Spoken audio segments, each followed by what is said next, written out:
നമസ്കാരം.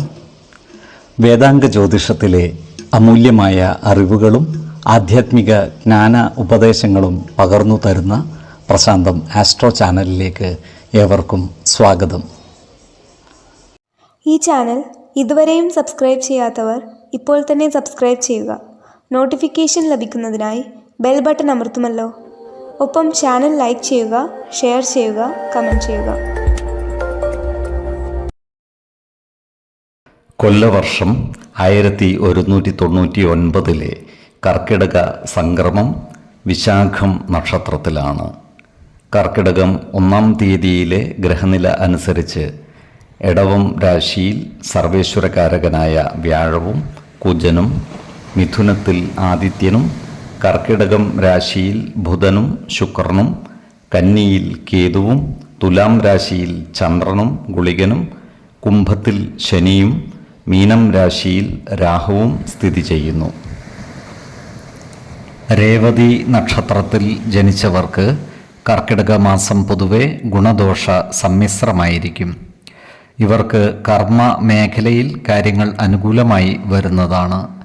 ജോലിസ്ഥലത്ത് സഹപ്രവർത്തകരുമായും മേലുദ്യോഗസ്ഥരുമായും നല്ല രീതിയിൽ പെരുമാറുകയും എല്ലാവരുടെയും ഇഷ്ടം നേടിയെടുക്കുന്ന രീതിയിൽ പ്രവർത്തിക്കുകയും വേണം. അപ്രതീക്ഷിതമായ ധനനേട്ടം ഇവർക്കുണ്ടാകുന്നതുമാണ്. എന്നാൽ സാമ്പത്തിക കാര്യങ്ങൾ കൈകാര്യം ചെയ്യുമ്പോൾ ജാഗ്രത പാലിക്കേണ്ടതുമാണ്. ഈ നക്ഷത്രക്കാർക്ക് സ്വന്തമായി സ്ഥലവും വസ്തുവകകളും വാങ്ങുന്നതിന് അനുകൂലമായ കാലമാണ്. എന്നാൽ ഇവർക്ക് കുടുംബ സുഖം കുറയുവാനുള്ള സാധ്യതകളും കാണുന്നുണ്ട്.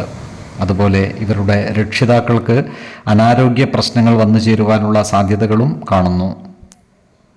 പ്രത്യേകിച്ചും പിതാവിൻ്റെ ആരോഗ്യകാര്യത്തിൽ ഒരു പ്രത്യേക ശ്രദ്ധ പുലർത്തുന്നത് ഗുണകരമായിരിക്കും. പ്രായമായ രക്ഷിതാക്കളുള്ളവർ കൃത്യമായ വൈദ്യ പരിശോധനയ്ക്ക് അവരെ വിധേയമാക്കേണ്ടതും ആവശ്യമായ പരിചരണങ്ങൾ നൽകി അവരെ ശുശ്രൂഷിക്കുകയും വേണം. ഈ നക്ഷത്രക്കാരായ കർഷകർക്ക് കാര്യങ്ങൾ അത്ര അനുകൂലമല്ല. കാർഷിക മേഖലയിൽ പ്രകൃതിക്ഷോഭങ്ങൾ മൂലം നാശനഷ്ടങ്ങൾ വന്നു ചേരുവാനുള്ള സാധ്യതകളും കാണുന്നുണ്ട്. കാലാവസ്ഥാ വ്യതിയാനത്തിനനുസരിച്ച് കൃഷി രീതികളിലും വേണ്ട മാറ്റങ്ങൾ വരുത്തുവാൻ പ്രത്യേകം ശ്രദ്ധിക്കേണ്ടതുമാണ്. ഈ നക്ഷത്രക്കാർ കടബാധ്യതകൾ അടച്ചു തീർക്കുവാനുള്ള സാധ്യതകളും കാണുന്നുണ്ട്. അതുപോലെ ഇവർ ആധ്യാത്മിക പ്രവർത്തനങ്ങളിൽ പങ്കുചേരുവാനുള്ള സാധ്യതകളും കാണുന്നുണ്ട്. ദേവാലയങ്ങളും പുണ്യസ്ഥലങ്ങളും സന്ദർശിക്കുവാനുള്ള അവസരം ഇവരെ തേടിയെത്തുന്നതുമാണ്. 10, 18, 28 തീയതികൾ അനുകൂലമാണ്. ഈ നക്ഷത്രക്കാർ ജനിച്ച സമയത്തെ അടിസ്ഥാനമാക്കിയുള്ള ജാതകത്തിലെ ലഗ്ന രാശിയുടെയും ലഗ്ന അധിപന്റെയും സ്ഥിതിയും ശുഭപാപ ഭാവങ്ങളുടെ സ്ഥിതിയും ഓരോ രാശിയിലെയും ഗ്രഹങ്ങളുടെ സ്ഥിതിയും അനുസരിച്ച് ഇവരുടെ പൊതുഫലത്തിൽ ഏറ്റക്കുറച്ചിലുകൾ ഉണ്ടാകുവാനിടയുണ്ട്. കുടുംബ ദേവതകളെയും ഇഷ്ട ദേവതകളെയും ഉപാസിക്കുന്നത് ഇവർക്ക് ആയുരാരോഗ്യ സൗഖ്യമേകും. ഇഷ്ടദേവതാ മന്ത്രം 108 തവണ ദിനംതോറും ലിഖിത ജപം ചെയ്തു വരുന്നത് ഇവർക്ക് സർവ ഐശ്വര്യങ്ങളുമേകും.